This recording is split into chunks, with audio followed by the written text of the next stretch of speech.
अस्सलाम वालेकुम। उम्मीद करता हूँ आप सब लोग खैरियत से होंगे और गुड हेल्थ के अंदर होंगे। My name is doctor Ibrahim. आज हम जो है चैप्टर 7 की जो रिव्यू एक्सरसाइज है उसको कंप्लीट करेंगे। चलते हैं टॉपिक की तरफ। रबी हमारे इल्म में इजाफा फरमा। 4 option are given against each statement. हर स्टेटमेंट के गिर्द हमें 4 ऑप्शन दिए हुए।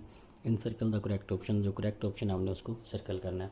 पहला पार्ट है हमारे पास the equation of straight line in slope intercept form. Slope भी हो उसमें और इंटरसेप्ट भी हो, तो वो कौन सी होती थी? Y is equal to m x plus सी।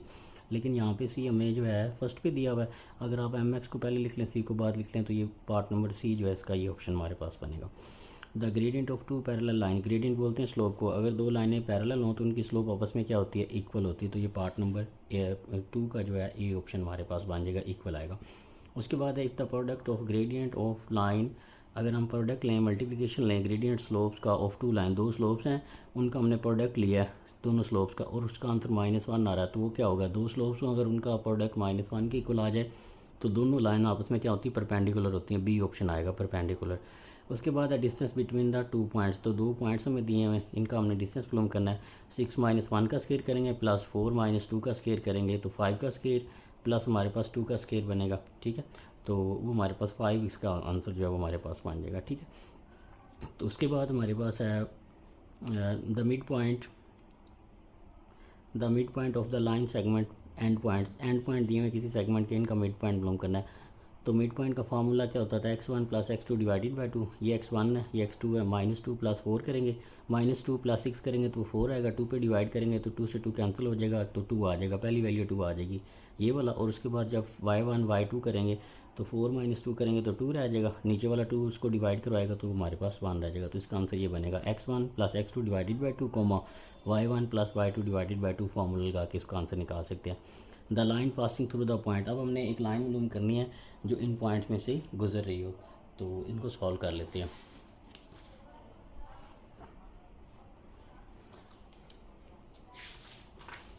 जी, हमारे पास ये डिस्टेंस वाला भी पहले इसको सॉल्व कर लेते हैं।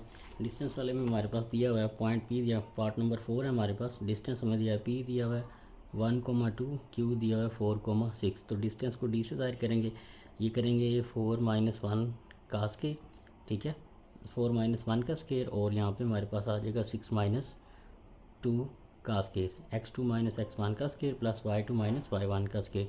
तो इसको सॉल्व करेंगे तो ये 3 का स्क्वायर बन जाएगा, और इसको करेंगे तो ये 4 का स्क्वायर बन जाएगा। तो ये हमारे पास आ जाएगा 9 + 16। इसको करेंगे तो 25 आ जाएगा, तो 5 जो हमारे पास डिस्टेंस आ जाएगा, इसका आंसर ये 5 बनेगा।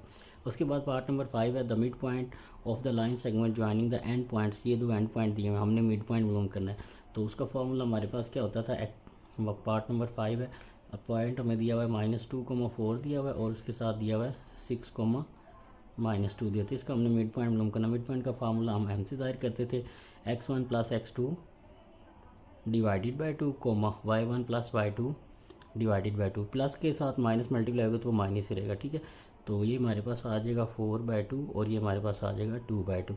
2 2s are 4, 2 1s are 2, 2 1s are 2। तो ये हमारे पास 2,1 हमारे पास मिड पॉइंट आ जाएगा 2,1। ये हमारे पास आएगा 2,1। उसके बाद हमारे पास अ लाइन पासिंग थ्रू। हमने एक लाइन मालूम करनी है जो इन पॉइंट से गुजर रही होगी। तो पॉइंट हमारे पास क्या दिया हुआ है? पार्ट नंबर 6 है हमारे पास। तो हमने एक लाइन मालूम करनी है जो इनसे गुजर रही हो, तो इसको x1 y1 का नाम दे देते हैं, इसको x2 y2 का नाम दे देते हैं। 2 पॉइंट दी और लाइन मालूम करनी है, तो उसका आंसर क्या होता था?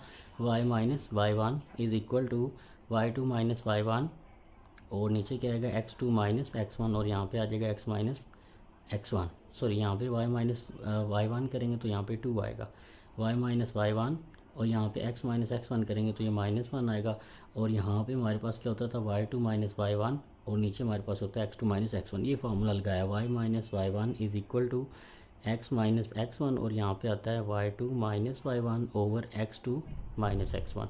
ठीक है, तो इसको सॉल्व करेंगे तो ये आ जाएगा y - 2 इज़ इक्वल टू, ये सॉल्व करेंगे तो 3 आ जाएगा, ये नीचे भी 3 आ जाएगा, यहाँ पे x - 1 आ जाएगा, ये इससे कैंसिल हो जाएगा। यहाँ पे पॉजिटिव माइनस का 2 है, उधर जाके पॉजिटिव हो जाएगा, तो x - 1 यहाँ पे रह जाएगा, और इधर जाके पॉजिटिव 2 हो जाएगा। तो y इज़ इक्वल टू क्या आ जाएगा? x + 1। ये हमारे पास आंसर आ जाएगा। ये हमारे पास y is equal to x plus one हमारे पास ये आ जाएगी जो इन दोनों पॉइंट्स में से गुजरी। तो पहला पार्ट हमारे पास बनेगा y is equal to x plus one. उसके बाद है the equation of line in the point slope form. हमारे पास हमने अब बताना है जिसके अंदर पॉइंट स्लो फॉर्म वाली कौन सी इक्वेशन होती है हमारे पास, जिसके अंदर पॉइंट हो और स्लोप हो और हमने लाइन मालूम करनी हो। तो ये वाली वो फॉर्म होती है y minus y one is equal to m into x minus x one. Part number option number B इसका आंसर आएगा। 2x plus 3y minus six is equal to zero in the slope intercept form. तो हमने इसकी slope intercept form निकालनी है। Slope और intercept मतलब m मालूम करना है और c जो होता था वो मालूम करना था।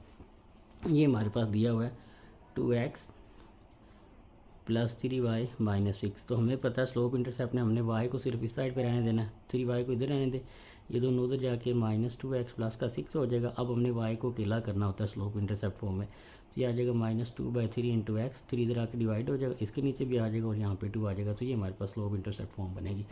y is equal to minus 2/3, y is equal to minus 2/3 और उसके साथ क्या आ रहा है प्लस 2। ठीक है, तो ये पार्ट नंबर 8 क्वेश्चन का पार्ट नंबर ए जो हमारे पास इसका आंसर आएगा। क्वेश्चन 8 का ए ऑप्शन हमारे पास आएगा। नेक्स्ट है हमारे पास equation of a line in symmetric form. Symmetric form में हमारे पास क्या होता था, ये वाली डायरेक्ट आंसर आएगा x minus x one divided by cos alpha is equal to y minus y one over sine alpha is equal to r। ये याद रखना अपने। स्लोप इंटरसेप्ट फॉर्म क्या होती है, टू इंटरसेप्ट फॉर्म क्या होती है, ठीक है, और इसी तरह इंटरसेप्ट फॉर्म क्या होती है और स्लोप इंटरसेप्ट फॉर्म क्या होती है, इनको अच्छे तरीके से याद रखना है आपने। Find the equation of line in normal form is, तो हमारे पास ये वाला होता है x cos alpha plus y sin alpha is equal to p. ये हमारे पास स्लोप नॉर्मल फॉर्म होती है हमारे पास इक्वेशन की।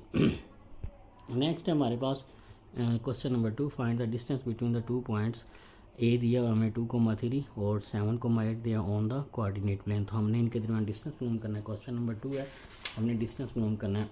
क्वेश्चन नंबर 2 पॉइंट हमें क्या कह दिया है, ए इज़ इक्वल टू 2,3 दिया हुआ है और बी दिया हुआ है 7,8। तो इसको मालूम कर लें, डिस्टेंस को डी से ज़ाहिर करते हैं। वो क्या होता था x2 माइनस x1 का square plus y2 minus y1 का स्क्वायर। तो इसको सॉल्व करेंगे तो ये हमारे पास आ जाएगा 5 का स्क्वायर आ जाएगा और प्लस ये भी हमारे पास 5 का स्क्वायर बनेगा। तो ये हमारे पास आ जाएगा 25 प्लस 25 इज़ इक्वल टू 50 और इसको आप लिख सकते हैं 25 टाइम्स 2। ये 5 स्क्वायर रूट 5 का बनेगा और 5 से स्क्वायर रूट कैंसिल हो जाएगा तो यहाँ पे 5 रह जाएगा और अंडर रूट 2 हमारे पास आंसर आ जाएगा। तो इन दोनों पॉइंट्स के दरमियान जो आंसर है वो हमारे पास 5 अंडर रूट 2 आ जाएगा। ठीक है, नेक्स्ट चलते हैं हम क्वेश्चन नंबर 3 की तरफ। क्वेश्चन नंबर 3 है find the mid point of the line segment joining the points. ये दो पॉइंट्स दिए हुए हमने इनका मिड पॉइंट मालूम करना है। क्वेश्चन नंबर 3 पॉइंट हमारे पास दिया हुआ है 4,-2 और दिया हुआ है -6,3। तो हमने इनका मिड पॉइंट मालूम करना है। मिड पॉइंट का फार्मूला क्या होता था, x1 plus x2 divided by 2 और y2 minus y1 plus y2 divided by 2। ये माइनस यहाँ पे हमारे पास प्लस आएगा y1 plus y2 divided by 2 x1 plus x2 divided by 2। तो इसको सॉल्व करेंगे तो ये हमारे पास -2/2 आ जाएगा और इसको सॉल्व करेंगे तो 1/2 आ जाएगा। ये इससे कैंसिल हो जाएगा तो -1,1/2 ये हमारे पास इन दोनों पॉइंट्स के दरमियान डिस्टेंस आ जाएगा। नेक्स्ट हमारे पास question number 4, calculate the gradient slope. Slope gradient को ही बोलते हैं। हमने स्लोप मालूम करनी ऑफ द लाइन की passing through the points 1,2 and 4,6। दो पॉइंट्स दिए हुए हमने इनकी स्लोप मालूम करनी जो इन पॉइंट से गुजरी हुई। ठीक है, क्वेश्चन नंबर 4 में हमने स्लोप मालूम करनी। क्वेश्चन नंबर 4 है, स्लोप हमने मालूम करनी है।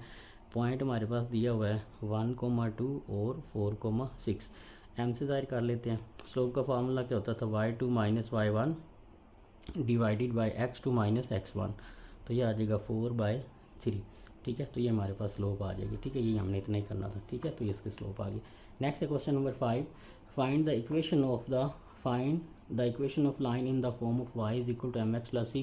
इस फॉर्म में हमने इक्वेशन निकालनी है पासिस थ्रू द पॉइंट्स, जो इन पॉइंट्स में से गुजर रही है। तो पॉइंट जो मैं दिए हैं वो बिल्कुल ऊपर वाले MCQs की तरह 3,7 है और 5,11 है। तो हमने y is equal to mx plus c इसकी फॉर्म में इक्वेशन निकालनी। तो हम इन दोनों पॉइंट्स को यूज़ करते हुए जो इक्वेशन बनती है वो निकालते हैं। सबसे पहले अगर हमें दो पॉइंट दिए हों तो उनकी लाइन हम कैसे मालूम करते थे, उसका फार्मूला हमारे पास होता था y minus y1 is equal to y2 minus y1 over x2 minus x1 और x माइनस x1। इसे 2 पॉइंट फॉर्म भी कहते हैं। ठीक है, तो ये y माइनस y1 करेंगे, ये x1 y1, ये x2 y2, तो y माइनस 7 आ जाएगा और यहाँ पे आ जाएगा x माइनस 3। ठीक है, एक्स y1 की वैल्यू पुट कर दी, x1 की वैल्यू पुट कर दी। अब इसको सॉल्व करते हैं। 11 माइनस 7 और नीचे आ जाएगा 5 माइनस 3, तो ये आ जाएगा y minus 7 is equal to 11 में से 3 11 में से 7 जाएंगे तो बाकी हमारे पास 4 रह जाएगा, इधर से जाएंगे तो 2 रह जाएगा और x माइनस 3 रह जाएगा। 2 1 ज़ार 2, 2 2 ज़ार 4, ठीक है। 2 अंदर मल्टीप्लाई हो जाएगा तो 2x माइनस 3 2 ज़ार 6 आ जाएगा और ये आ जाएगा y माइनस 7। तो y को इधर रहने दें, इसको उधर लेके जाएंगे तो 2x माइनस 6 और ये प्लस के 7 आ जाएंगे तो y इज़ इक्वल टू, इसको सॉल्व करेंगे तो +1 आंसर आ जाएगा और ये हमारे पास y is equal to mx plus c की फॉर्म में आ जाएगी। तो ये हमारे पास इक्वेशन बनेगी y is equal to 2x plus 1, ठीक है। नेक्स्ट चलते हैं क्वेश्चन नंबर 6 की तरफ। क्वेश्चन नंबर 6 है, if 2 lines are parallel, one has gradient 2/3, what is the gradient of second line. तो अब आपको पता है क्वेश्चन नंबर 6 है, क्वेश्चन नंबर 6 है, ग्रेडियंट या स्लोप आपको जो दी हुई उसको m1 का नाम दे रहे हैं, वो है 2/3। तो हमने इसके पैरेलल एक लाइन है उसकी स्लोप मालूम करनी है। तो अगर दो लाइनें पैरेलल हों उनकी स्लोप तो वही होती है, तो इसका मतलब m2 की भी वैल्यू क्या आएगी, 2/3 आएगी। स्लोप ऑफ लाइन 1 और ये भी स्लोप ऑफ जो इसकी लाइन पैरेलल आएगी उसकी स्लोप भी क्या होगी, 2/3 होगी। तो आपने इसको लिख लेना। नेक्स्ट है हमारे पास question number 7, an airplane need to fly from point A, coordinate उसके ये हैं, एक जहाज़ है उसने उड़ना है, उसके कोऑर्डिनेट ये हैं, और सिटी जिसकी तरफ उसने जाना है उसके कोऑर्डिनेट ये हैं। Calculate the straight distance between the these 2 point. तो हमने सिंपल इन दोनों के दरमियान जो डिस्टेंस है दो पॉइंट के दरमियान वो मालूम करना है। तो क्वेश्चन नंबर 7 है, बिल्कुल आसान है। पहला पॉइंट हमारे पास दिया हुआ है 12,5 और दूसरा दिया हुआ है 8,-4। तो डिस्टेंस मालूम करना है। डिस्टेंस फार्मूला लगाएं, हमारे पास x2 माइनस x1 करेंगे का square plus y2 minus y1 का स्केयर। तो ये हमारे पास हो जाएगा -4 का स्केयर और इसको करेंगे -9 का स्केयर। तो ये हमारे पास बन जाएगा पॉजिटिव 16, क्योंकि माइनस पावर ऊपर टू ऊपर डिवाइड होने वाली तो ये पॉजिटिव हो जाएगा। ये हमारे पास बन जाएगा 81, ठीक है। तो इसको आप सोल्व करेंगे तो हमारे पास √97 बनेगा और इसका जब आप स्केयर रूट लेंगे तो हमारे पास बनेगा 9.85 यूनिट्स। ये हमारे पास डिस्टेंस आ जाएगा, ठीक है। तो इस तरह से आपने दोनों पॉइंट के दौरान डिस्टेंस मालूम करना है। नेक्स्ट है question number 8, in the landscaping project the path start at, एक पाथ है लैंडस्केपिंग प्रोजेक्ट है जिसका स्टार्टिंग पॉइंट 2,3 है और एंड पॉइंट उसका 10,7 है। Find the mid point. तो हमने इनका मिड पॉइंट मालूम करना है। क्वेश्चन नंबर 8 है, मिड पॉइंट का फार्मूला सिर्फ आपको याद होना चाहिए। वो क्या होता था हमारे पास, मिड पॉइंट को m से जाहिर करते हैं, वो होता है x1 plus x2 divided by 2, y1 plus y2 divided by 2। तो ये आ जाएगा 12/2, ये आ जाएगा 10/2। तो इसको सॉल्व करें तो 2 को इस पर डिवाइड करेंगे तो 6 आ जाएगा, इसको करेंगे तो ये 5 आ जाएगा। तो हमारे पास उनका जो मिड पॉइंट है वो हमारे पास 6,5 बन जाएगा, ठीक है। ये उसका मिड पॉइंट आएगा। नेक्स्ट चलते हैं क्वेश्चन नंबर 9 की तरफ। आ ड्रोन इज़ फ्लाइंग फ्रॉम, एक ड्रोन है वो इस पॉइंट से उड़ रहा है इस पॉइंट की तरफ, ठीक है। ऑन अ ग्रिड, एक ग्रिड के ऊपर। Calculate the gradient of line, हमने ग्रेडियंट क्या होता है, स्लोप मालूम करनी है। ऑफ द लाइन, हमने एक तो स्लोप मालूम करनी है, इस flying and total distance travel, दो चीज़ें हमने मालूम करनी है। तो टोटल ट्रैवल उसने डिस्टेंस किया, डिस्टेंस मालूम करना है और स्लोप मालूम करनी है। तो क्वेश्चन नंबर 9 है हमारे पास। कोऑर्डिनेट हमारे पास क्या दिए हुए हैं, कोऑर्डिनेट है हमारे पास 2,3 और दूसरा है 10,15। ये हमारे पास कोऑर्डिनेट है। तो हमने दो चीज़ें मालूम करनी, एक तो स्लोप मालूम करना है, उसको m से जाहिर कर लेते हैं। वो क्या होता था, y2 minus y1 divided by x2 minus x1। तो इसको सॉल्व करेंगे तो नीचे 12 रह जाएगा, 12 रह जाएगा और इसको सॉल्व करेंगे तो हमारे पास -8 पॉजिटिव का 8 रह जाएगा। तो ये 2 पे कैंसिल हो रहा है, 2 4s are 8, 2 6 are 12, 2 3s are 6, 2 2s are 4। तो उसकी जो स्लोप है वो हमारे पास 3/2 आ जाएगी। एक तो हमने ग्रेडियंट मालूम करना था, स्लोप वो हमने मालूम कर ली, और दूसरा हमने क्या मालूम करना है, डिस्टेंस ट्रैवल डी मालूम करना है। तो डी मालूम करने के लिए हमें इन दोनों पॉइंट के ऊपर डिस्टेंस निकालना पड़ेगा। डिस्टेंस फार्मूला वो हमारे पास क्या होता है, x2 माइनस x1 10 - 2 का स्केयर और y2 माइनस y1 15 - 3 का स्केयर हमारे पास आ जाएगा जी। तो ये हमारे पास 10 में से 2 जाएंगे तो 8 का स्केयर बन जाएगा और ये 12 का स्केयर बन जाएगा, ठीक है। 8 का स्केयर होता है 64, 12 का स्केयर होता है 144। तो इनको जब आप ऐड करेंगे तो वो हमारे पास 208 बनेगा और इसका स्क्वायर रूट जब आप लेंगे तो वो 14.4 यूनिट्स, ये इसका आंसर आ जाएगा, ठीक है। डिस्टेंस उनके दरमियान क्वेश्चन नंबर 7 का। नेक्स्ट हमारे पास ये क्वेश्चन नंबर हमारे पास 9 था, ठीक है। ये वाला ड्रोन वाला क्वेश्चन नंबर 9 था, इसको 9 कर लें, ठीक है। उसके बाद हमारे पास है question number 10 for a line, एक लाइन है हमारे पास विद ग्रेडियंट जिसकी स्लोप है, ग्रेडियंट स्लोप को बोलते थे, वो -3 है और उसका जो y इंटरसेप्ट है वो 2 है। तो हमने उसके अंदर क्या मालूम करना है, right the equation of line. हमने नीचे वाली ये जो चीज़ें हैं ये सॉल्व करनी है। पहले हमने स्लोप इंटरसेप्ट फॉर्म लिखनी, क्वेश्चन नंबर 10, ठीक है। सबसे पहले हमारे पास इसकी इन्फॉर्मेशन लिख लेते हैं। ग्रेडियंट m को बोलते हैं, वो हमारे पास -3 दिया हुआ है, और c को बोलते हैं y इंटरसेप्ट, वो 2 दिया हुआ है। तो हमने सबसे पहले स्लोप इंटरसेप्ट फॉर्म मालूम करनी है। तो स्लोप और इंटरसेप्ट को हमारे पास क्या फॉर्म होती थी, पार्ट नंबर ए है y = mx + c, हमने मालूम करना है स्लोप इंटरसेप्ट फॉर्म, ठीक है। ये हमारे पास स्लोप इंटरसेप्ट फॉर्म थी, ठीक है। तो y वैसे रहने दें, m की जगह पे m की वैल्यू पुट कर दें, x साथ वैसे आ जाएगा और +2 आ जाएगा, ये हमारे पास स्लोप इंटरसेप्ट फॉर्म आ जाएगी। उसके बाद हमने मालूम करना है point slow from using the point. अब हमने पॉइंट स्लो फ्रॉम मालूम करनी है इस पॉइंट को यूज़ करते हुए। तो इसको कैसे करेंगे, स्लोप हमने पॉइंट और स्लोप, पॉइंट हमें ये दिया हुआ है 1,2 दिया, और स्लोप हमने ये इस्तेमाल करनी है ऊपर वाली m = -3। तो अब हमें पॉइंट स्लोप लगानी, वो क्या होती थी, y - y1 = m × x - x1। तो ये आ जाएगा y - 2, y की जगह पे m वैसे आ जाएगा, सॉरी m की जगह पे -3 पुट करें, सॉरी ये -3 आ जाएगा, x ऐसी चीज़ आ जाएगा और x1 की जगह पे -1 आ जाएगा। इसको अंदर सॉल्व करेंगे तो ये -3x और +x हो जाएगा।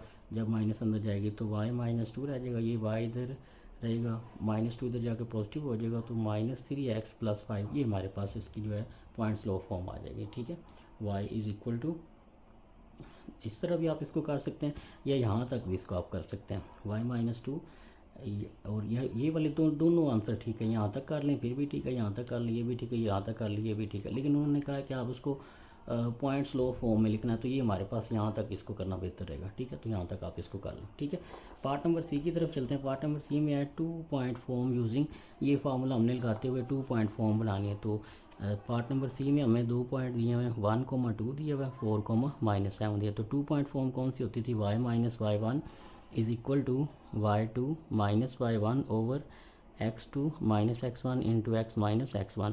तो y - y1 की वैल्यू क्या है, -2 आ जाएगा, और यहाँ पे y2 - y1 करें, -7 -2, और नीचे x2 - x1 करेंगे तो 4 - 1 आ जाएगा, और x - x1 की जगह पे ये आ जाएगा, तो ये आ जाएगा y। तो यहीं तक भी कर दे तो मेरा ख्याल ये हमारे पास 2 पॉइंट फॉर्म है, ठीक है। लेकिन उन्होंने आंसर जिस तरह मांगा हुआ है उसको मज़ीद हम इसको सिंप्लीफाई भी कर सकते हैं, लेकिन हमने इसकी 2 पॉइंट फॉर्म बनानी थी तो वो ये बनेगी हमारे पास, ठीक है। उसके बाद हमारे पास है, यहीं तक कर लें, ये 2 पॉइंट फॉर्म है, ठीक है। 2 पॉइंट फॉर्म में हमने उसको लेके जाना था, 2 पॉइंट फॉर्म बनानी थी हमने, ठीक है। अगर इक्वेशन की लाइन मालूम करनी थी तो फिर हम इसको मुकम्मल सॉल्व करते हैं, ठीक है। उसके बाद हमारे पास है इंटरसेप्ट फॉर्म हमने मालूम करनी। अब इंटरसेप्ट फॉर्म मालूम करने के लिए हमारे पास जो है आंसर होना चाहिए था, ठीक है। इंटरसेप्ट फॉर्म हमारे पास पार्ट नंबर डी है। इंटरसेप्ट फॉर्म में हमारे पास क्या होनी चाहिए थी, लाइन होनी चाहिए थी। तो हम ये वाली लाइन यूज़ करेंगे जो हमारे पास ये वाली आई थी, y = -3x + 2। अब इसको सबसे पहले हमें इंटरसेप्ट क्या होता था, x/a + y/b। तो x/a करेंगे, y/b करने के लिए =1 करने के लिए हम इसको रीअरेंज करेंगे जी। तो यहाँ पे ये माइनस का इधर आके पॉजिटिव हो जाएगा, 3x + y आ जाएगा, और =2 आ जाएगा। अब हमें यहाँ पे 1 लाना है तो इसको दोनों तरफ 2 से डिवाइड करवा देते हैं। तो ये आ जाएगा 3x/2 + y/2, और यहाँ पे 1 आ जाएगा। अब x के साथ और कुछ नहीं पड़ा होना चाहिए, तो इसका मतलब 3 नीचे आ जाएगा। तो x 2/3 + y/2 = 1। तो ये हमारे पास इंटरसेप्ट फॉर्म बन जाएगी। 2 इंटरसेप्ट फॉर्म्स उसकी आ जाएंगे, ठीक है। x के नीचे x इंटरसेप्ट, y के नीचे y इंटरसेप्ट, और ये हमारे पास +1 = आ जाएगा, ठीक है। तो ये इसकी इंटरसेप्ट फॉर्म आ जाएगी। नेक्स्ट हमारे पास है सिमेट्रिक फॉर्म, हमने इसकी बतानी है, और नॉर्मल फॉर्म बतानी है जी। तो अब हमने सिमेट्रिक फॉर्म लानी है, वो हमारे पास क्या होती थी, x - x1 over cos alpha, और यहाँ पे आता था y - y1 over sin alpha r। ये हमारे पास सिमेट्रिक फॉर्म होती है, ठीक है। हमें जो पीछे हम पार्ट ए के अंदर इक्वेशन निकाल के आए वो हमारे पास आई y = -3x + 2। -3x को इधर लेके जाएंगे तो ये 3x + y = 2 आ जाएगा। ठीक है, अब हमारे पास हमने कोज अल्फ़ा मालूम करना है। कोज अल्फ़ा का हम कैसे मालूम कर सकते हैं, इसको हम कंपेयर करते हैं, इसको लिखते हैं a x plus b y is equal to c. हम क्या करेंगे, जो ए और बी के साथ एक्स और वाई के साथ टर्म पड़ा हुआ है ए और बी, उनका स्केयर करेंगे, उनको सम करेंगे, और हमारे पास कोज अल्फ़ा की वैल्यू किसके इक्वल आएगी, वो आएगी ए ओवर हमारे पास ए का स्केयर प्लस बी का स्केयर, इसका अंडर रूट। तो ये ए हमारे पास क्या है, जो एक्स के साथ टर्म पड़ी हुई है वो हमारे पास ए है, और ये नीचे ए का स्केयर और बी का स्केयर करना है। एक्स के साथ एक का पड़ा हुआ है वो हमारे पास 3 का स्केयर हो जाएगा, और वाई के साथ 1 पड़ा हुआ है ये इसका स्केयर हो जाएगा। तो इसको आप सॉल्व करेंगे तो ये 3 ओवर इसका 9 आ जाएगा, ये प्लस 1 हो जाएगा, तो नीचे अंडर रूट 10 आ जाएगा, ये हमारे पास कोज अल्फ़ा आ जाएगा। इसी तरह हमने साइन अल्फ़ा मालूम करना है। साइन अल्फ़ा हमारे पास क्या बनेगा, वो वाई के साथ जो टर्म पड़ी है वो 1 पड़ी हुई है। ठीक है, वैसे ये बी होता है जो वाई के साथ पड़ी हुई। ठीक है, तो यहाँ पे हमने उसको 1 लिया हुआ है, वाई के साथ 1 आ जाएगा, तो ये हमारे पास नीचे भी ए स्केयर प्लस बी स्केयर करेंगे तो इसको हम डायरेक्ट 10 लिख लेते हैं। ठीक है, साइन कोज अल्फ़ा इसके इक्वल आ जाएगा, साइन अल्फ़ा हमारे पास इसके इक्वल आ जाएगा। ठीक है, अब हमारे पास पॉइंट रह गया, तो पॉइंट हम कैसे मालूम करेंगे, ये जो हमारे पास इक्वेशन दी हुई है ये वाली जो, इसके अंदर हम x की वैल्यू को 1 पुट कर लेते हैं अपनी तरफ से। Now put x is equal to 1, इसके अंदर 1 पुट कर देते हैं, पुट 1 इन 1, तो x की जगह पे 1 पुट करेंगे तो ये आ जाएगा 3 into 1 plus y is equal to 2। तो y की वैल्यू क्या आ जाएगी 2, ये इधर आकर माइनस का 3 हो जाएगा, तो y की वैल्यू -1 आएगी। तो जो हमारे पास पॉइंट बनेगा x को 1 पुट करने के लिए, वो हमारे पास पुट करने के बाद 1, -1 बनेगा। तो इसको हम x1 ले लेते हैं, इसको y1 ले लेते हैं, तो ये हमारे पास क्वेश्चन जो है अब प्रॉपर सॉल्व होने की तरफ जा चुका है। और r हमारे पास क्या है, r हमारे पास ये है, ये जो नीचे आ रहा है, r हमने कैसे मालूम करना है, जो x के साथ टर्म है उसको और जो y के साथ टर्म है उनका स्केयर करना है और सम करना है, वो हमारे पास r आएगा, और वो हमारे पास क्या है 3 का स्केयर प्लस 1 का स्केयर, वो हमारे पास अंडर रूट 10 आएगा। ठीक है, तो और हमने मालूम कर लिया। अब इन सब चीज़ों को सिर्फ इसके अंदर पुट करना है, तो ये आ जाएगा x माइनस x1 की जगह पे क्या पुट करेंगे 1। ठीक है, और नीचे हमारे पास क्या आ जाएगा, कोज अल्फ़ा की वैल्यू क्या आई है 3 अंडर रूट 10। ठीक है, और यहाँ पे इक्वल टू लगाएंगे, और आगे हमारे पास क्या आ रही y माइनस y1 करेंगे तो वो हमारे पास -1 है, तो ये पॉजिटिव 1 हो जाएगा, और नीचे क्या आ जाएगा साइन अल्फ़ा आ जाएगा, तो ये 1 ओवर अंडर रूट 10 आ जाएगा, और इज़ इक्वल टू हमारे पास अंडर रूट 10 के इक्वल आ जाएगा। तो ये हमारे पास जो है सिमेट्रिक फॉर्म हो जाएगी। ठीक है, नेक्स्ट हमारे पास है पार्ट लास्ट है, उसके अंदर हमने क्या मालूम करना है, उसके अंदर हमने मालूम करना है नॉर्मल फॉर्म मालूम करनी है। तो नॉर्मल फॉर्म के लिए हमारे पास क्या फार्मूला होता है, अब हमने नॉर्मल फॉर्म मालूम करनी है। नॉर्मल फॉर्म हमारे पास क्या होती थी, x cos alpha plus y sin alpha is equal to p, इसके इक्वल होता था। लेकिन हमने अभी पीछे जो इक्वेशन निकाल के आ रहे हैं जिसको हम यूज़ कर रहे हैं Y is equal to -3x+2, वो इसके इक्वल है। ठीक है, तो यहाँ से सबसे पहले हमें जो है पी निकालना पड़ेगा। ये जो पी है, ये पी हमारे पास क्या होता है, पी हमारे पास होता है जो हमारे पास, इसको पी निकाल लेते हैं। सबसे पहले हमें इसके लिए भी आर निकालना पड़ेगा, तो इसको थोड़ा रीअरेंज भी कर लें आप। रीअरेंज करेंगे तो 3x इधर आ जाएगा, y प्लस 2 इसके इक्वल आ जाएगा। ठीक है, तो आर हमारे पास किसके इक्वल होता है, आर हमारे पास होता है जो x के साथ टर्म पड़ी है उसका स्केयर कर दें, जो y के साथ टर्म पड़ी है उसका स्केयर कर दें, तो ये अंडर रूट 10 हमारे पास बनेगा। ठीक है, उसके बाद हमारे पास जो p होता है उसको हम कैसे मालूम करते हैं कि हम जो है ये जो r आता है इसको इस इक्वेशन पूरी से डिवाइड करवाते हैं। तो हम यहाँ पे चेंज लिखते हैं, 10 से दोनों तरफ से डिवाइड करवाते हैं अंडर रूट 10 से, तो ये अंडर रूट 10 आ जाएगा plus y over under root 10 over 2 over under root 10। तो ये हमारे पास जो है ये हमारा पी बनता है। ठीक है, ये हमारा पी है, तो पी की वैल्यू हमने मालूम कर ली। अब हमने जो है ये कोस अल्फ़ा और साइन अल्फ़ा, जो अल्फ़ा है इसके अंदर उसकी वैल्यू मालूम करनी है। लेकिन आपको इस बात का पता है कि यहाँ पे जो हमें इस क्वेश्चन के अंदर स्लोप दी है वो m इज़ इक्वल टू -3 दी हुई है। ठीक है, -3 दी हुई है। हमें इस बात का भी पता है कि जो m है वो टेन अल्फ़ा के इक्वल होता है। ठीक है, तो m की जगह पे m की वैल्यू पुट कर देते हैं, ये टेन अल्फ़ा आ जाएगा। तो हम यहाँ से आपको अल्फ़ा की वैल्यू निकालना चाह रहे हैं, टेन इधर आके इन्वर्स हो जाएगा, तो tangent inverse -3 is equal to alpha के आ जाएगा। अब टेंजेंट इन्वर्स 3 जो होता है वो हमारे पास इक्वल होता है -71.56 डिग्री के इक्वल होता है। तो अब क्या करें, इस अल्फ़ा की वैल्यू को उठाएं, इन दोनों के अल्फ़ा की जगह पे पुट कर दें और x को वैसे साथ रहने दें। ये आ जाएगा x cos -71.56 डिग्री, यहाँ पे y लगाएंगे और यहाँ पे आ जाएगा sine -71.56 degree is equal to p, p हमारे पास किसके इक्वल है, 2/√10 के इक्वल। तो ये हमारे पास जो है नॉर्मल फॉर्म बनेगी जो उन्होंने रिकॉर्ड दिया हमें। उम्मीद करता हूँ आपको इसकी अच्छे तरीके से समझ आई होगी। अगर फिर भी कोई क्वेश्चन है तो उसको पूछिएगा, इंशाल्लाह उसको क्लियर किया जाएगा। अपना ख्याल रखिएगा। अल्लाह हाफिज़।